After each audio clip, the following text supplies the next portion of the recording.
Big news today. Joe Biden has officially decided not to seek re-election this year in 2024. He is stepping aside. He has endorsed Vice President Kamala Harris as his successor for President of the United States. She has accepted that endorsement and has vowed to continue to try to earn the nomination during that conference call. That will happen ahead of the convention because they have to beat the deadline set by Ohio and I believe it was Alabama. Now, Vice President Kamala Harris, I think, will make a great president. Joe Biden has put country over party and party over self by doing this. He said it is in the best interest of the Democratic Party and the country that he not seek re-election and focus solely on finishing out the remainder of his term. Now, it is anybody's guess as to what's going to happen going forward. I thought Joe was going to stay in and survive these calls for him to step aside because it was only a minority of his party. However, he has stepped aside. He has endorsed Kamala. And there has been no word as far as who she may pick as a running mate, anything like that. That is going to be hashed out in the coming weeks.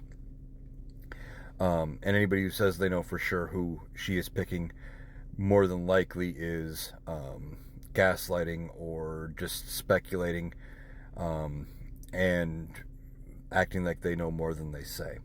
But Kamala is going to seek the Democratic nomination. The Democrats are going to have to ramp this up, get this done quickly, because the primaries are already over. Primaries have been done.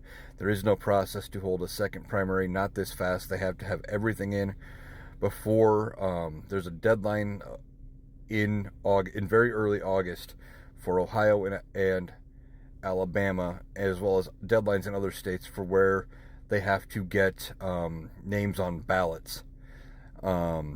Speaker Mike Johnson had said that if Joe Biden didn't seek re-election, that there would be legal challenges about getting names on ballots, things like that. And I don't know what they can actually challenge as long as they do this conference call on the 1st, like they were planning, and nominate somebody, assuming it's going to be Kamala Harris, in time, and get those names officially over. I don't see what kind of a legal challenge there can be, but this could be a process. I thank Joe Biden for his term as president.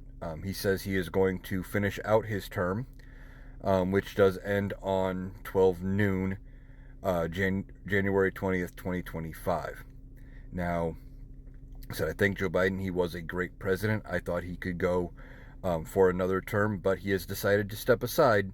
He has endorsed Kamala Harris, and now it's up to her to keep running this race.